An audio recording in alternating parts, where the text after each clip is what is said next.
Hello, hello, hello, and welcome to another episode of the Cheap Seats. It's the second episode of the week. It is the FPL show, and I've got Wahid and Dean with me. I've also got Tsepo here with no video,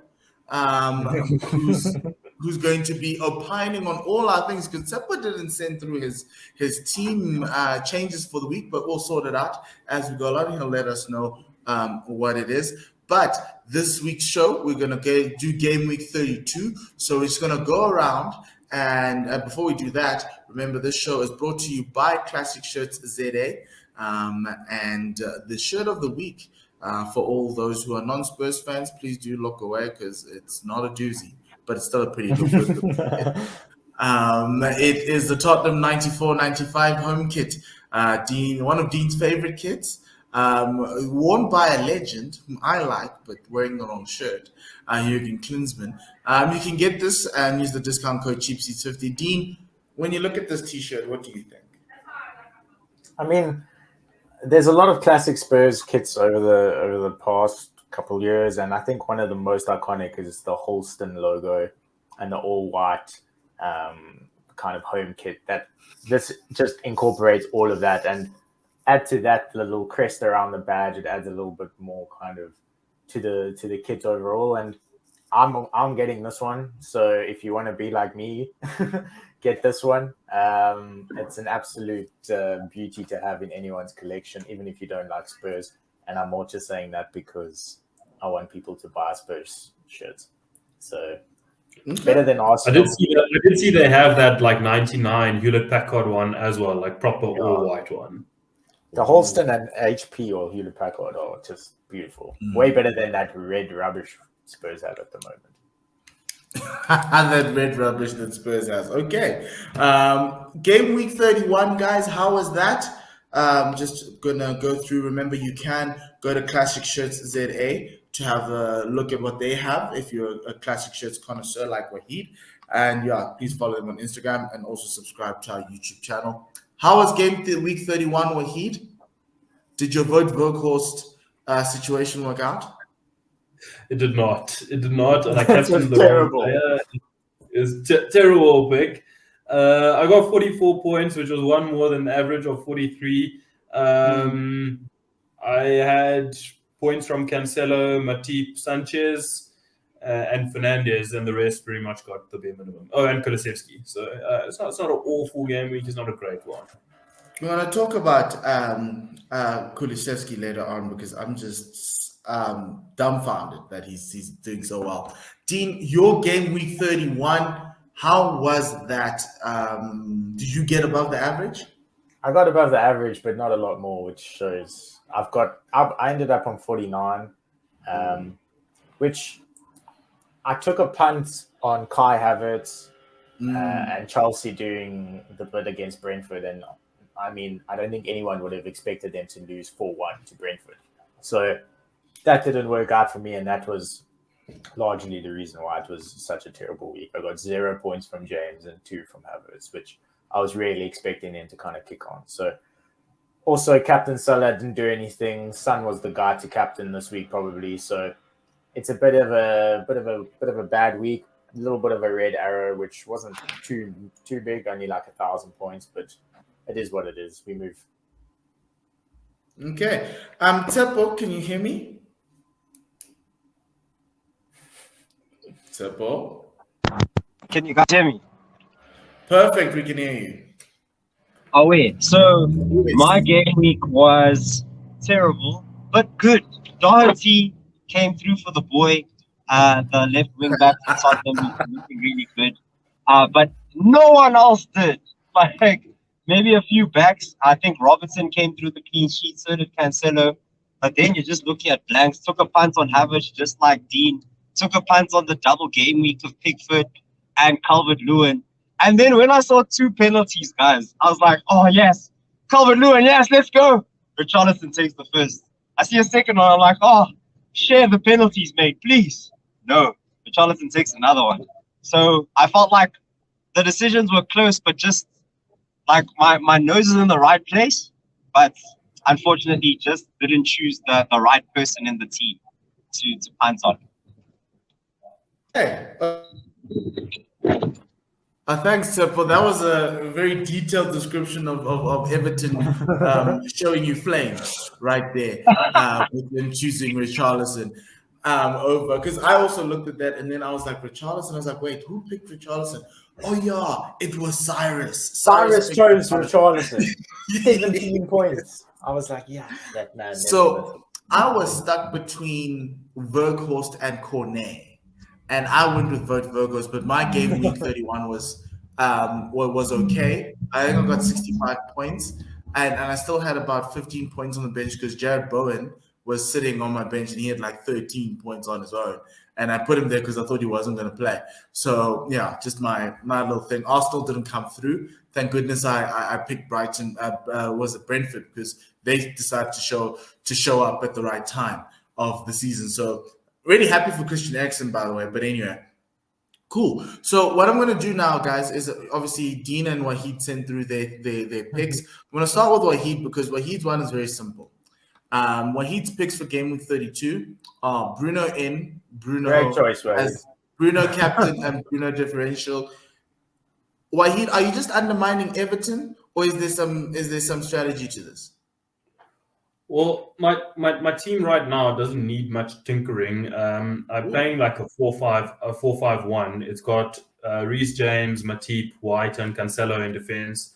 I've got Havertz, Fernandes, Coutinho, Salah, and Kulusevski in midfield, and I've got Emmanuel Dennis up front. I'm really not banking on strikers doing much at the moment. So I've got my strike force is Dennis, Verghorst, and Adams. So I haven't spent a lot of money on forwards. Having said that, so I don't think I need much tinkering. So I'd rather save my transfer for next week and see how it goes. That's why I've got no ins and outs. In terms of Bruno, no matter how bad Man United are, we still go through him. Even last week, the ball to Fred was played by Bruno. So when we're playing a bad team, and when a bad team is playing a bad team, Man United and Everton, I suspect that Man United will still look to Bruno Fernandes for inspiration. And in any week, if there's anything good we do, it goes through Bruno. So I think that he is a little bit underappreciated. I think he only has like a 12%. He's only owned by 12% of owners. And it's like the type of thing he would do is go and grab like 2 assists and a goal against a team like Everton. So I'm putting my money in the Bruno basket and hoping it comes out this weekend. Oh, I didn't know there was a thing called a Bruno basket, but I like it a lot. Wouldn't make him captain, but that's another story. Dean, you have decided to go a little bit. This is Dean. Yes, it is Dean. I was looking at this going, wait, I may have messed up another slide. But Schmeichel in, Sanchez out. You've decided to hurt me with Mateta, and then Human Son as your captain. Yeah, so the reason, very much similar to Wahid, I don't really have too much to do with my team this week, but the one area that I look to improve when there's a week like this is the goalkeeper. And Brighton don't have necessarily an easy run in. I also don't think they're really playing well. Their defense isn't as good as it has been in previous seasons. So the next 3 games are Arsenal, Spurs, and City. They still got to play United, Leeds, West Ham. So they can easily concede across the end of the season. But more importantly, they don't have any games to rearrange. And for me, that is one of the key reasons for picking Schmeichel to come into the team is Leicester have got a lot of games to rearrange. And they've got a double next week. So as much as there might be rotation with Leicester being in Europe still, Schmeichel's always going to play. So for me, I don't back the Leicester defense, but the doubles is where it's at. And there's not going to be a lot of rotation in that Leicester team. Mateta is starting for Palace and he's scoring goals and he's owned by like 1 or 2% of people. 1%. 1%. And Palace's fixtures going into the rest of the season are really, really good. And you can see they can do the goods like they did against Arsenal during the week. So I think Mateta's a good pick if he continues to start, which for the most part, it does seem that way. I think him and Zaha will have a fairly good partnership. I watched a bit of that game on Monday. So it was, for me, an easy choice. He's a cheap striker, and it just means you can spend a lot more money in midfield, which is where it's at. And yeah, captain's son, Villa, saw what we did against Newcastle. Villa are looking a little bit more shaky now than what they have previously. And if I had Kane, I would captain Kane. I don't have Kane, so next best is Son.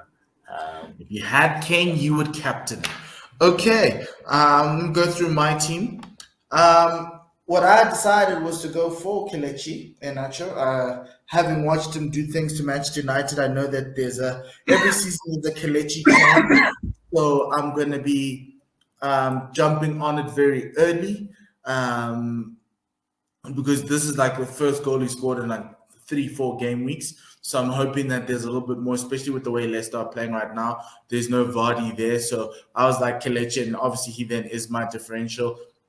I'm always captaining Salah, even against Man City, because if there's any chance, it would be him. I am considering looking to Son, like you, because of Villa. But it's in this very weird week, unless if there's a massive mismatch like the one where he saw. Or what actually, I don't think United and actually it is United and Everton's a mismatch. I'd probably go with a Bruno, but I don't have Bruno. I've got Salah and Son. So I might look to captaining Son as a differential. So that was me. Tabs, you didn't send through your picks. So I'm going to go through what you're looking to do this week in terms of Game Week 32. So I've just been very, very busy. Sorry about that. But not looking to do too many changes. I'll tell you what I've been thinking about because I'm planning to wildcard next week. So I'm basically deciding if I want to just splurge a transfer or, just sit with what I got. I've been looking at Leicester assets because of the amount of fixtures. Cash plus Michael doesn't get a double game week, but he's probably going to be in my wildcard team. I do have Harry Kane, and I think because I have a lot of Liverpool assets, I don't want to captain them against Man City. So my best bet would probably be Harry Kane. He's bound to do something. He's definitely the key man for Tottenham. So anything can happen. So that's going to be my captain. But in terms of a differential, I think I was thinking of James Maddison because he put that cost into Iheanacho. But rotation risk. So I'm not too sure about him, but he does come in at a decent price at just under 7 and he could just fit into my team. But that's basically my stuff. And then out would be Jordan Pickford. I punted. I shouldn't have. What a chop. Why do you have Pickford in your team? Why? I was just a 1 week punt for the double game week. Why did you go Nick Pope? Huh? Why did you go Nick Pope? They both didn't do fantastic. They could have. Jordan Pickford. Like a dinosaur. He's like a dinosaur. Have you seen how disproportionate his hands are to the rest of his body? He's got the shortest arms for a goalkeeper I've ever seen in my life. I hope you guys buy him. I hope little De Gea when he gets relegated. Relegation. Okay, guys. I want to ask you. So normally at this time of the season, we look at the relegation candidates to see if maybe there might be some value because this is where they start picking up points and games unnecessarily. From the relegation teams, I'm looking at a guy like Timo Pukki. I don't know. I was going to throw it out there, but are there any guys in those teams who are fighting relegation where you're like, this team's going to try fight as hard as they can to stay up or maybe even end up staying up? And this is the guy that that you should be looking to because obviously the top 4 teams have something to play for.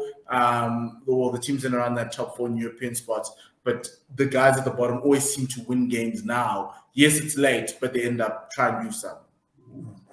For me, it's still Leeds. I mean, I know they're not relegation. They're 16th, and they aren't. I mean, they're 5 points ahead, and they've played a lot more games than Everton and Burnley. So maybe they could end up in that little bit of a conversation. But for me, Leeds still have a lot to prove. They obviously want to stay up, and key to that happening is Rafinha. So for me, I'm still looking to keep Rafinha for the rest of the season. They've got a few blanks, but having just Leeds aside, Rafinha's looking to put himself in a bit of a shop window, I think, and looking to get a transfer out. Isn't he going to Barcelona or something? Weren't there Well, rumors? Barcelona's linked. I think a lot of the big teams are linked, but there's like a 75 million release clause, I think, if they stay up. So it's a big deal for Leeds. So I think 75 million. I think it's 75, and then if they don't, it's like 25 or something like that. I saw. So they want to stay up. I think that's a release clause. It's just like the numbers that are being touted around. But the 75, well, for me, Leeds is definitely one of the guys that still want to go and carry on winning the rest of the games. And you could probably throw Newcastle in there as well. But I would not be touching Everton or Watford, to be honest, or Norwich. Watford, they had that good spell. If you look at their game over the weekend, Dennis is on the bench. Dennis didn't even play. I think King was on the bench. They've just got no one anymore. So for me, no one else other than Burnley. We all took a bloody punt on Wout Weghorst, and the guy looks like a stick. That's all he is. He's just a tree trunk in that team. He can't do anything. So get rid of him. Seppo, you said Richarlison. Yeah, because of what he did to Burnley. Yeah, he looked very good. He looked very sharp. It's unfortunate that his team sort of flopped, but I guess Everton are going to want to play more open, and he's definitely in Frank Lampard's plans. And look, he's no scrub, he's Olympic gold medalist. I know it's not a World Cup, but he's a competent player, and he does have the quality, So yeah, I guess Everton look like a pile of trash, but they do still have the quality in there. They just don't have anyone to put in crosses. So don't take Calvert-Lewin because he can't do headers without any crosses, and there's no one to cross. Okay. Wahid, any player that you want to throw out before we close off? No. Okay. From the land of the 7.5s, that's Wahid's to our rest of our teams. Thank you very much for joining this CheapSeats FPL show. Remember to follow us on our YouTube channel as well as Classic Shirts ZA. Please do check them out for their amazing kits. From myself and Paul, Wahid, Dean, and Tepo has just gone off. Goodbye, good night, and lesale kakahiso.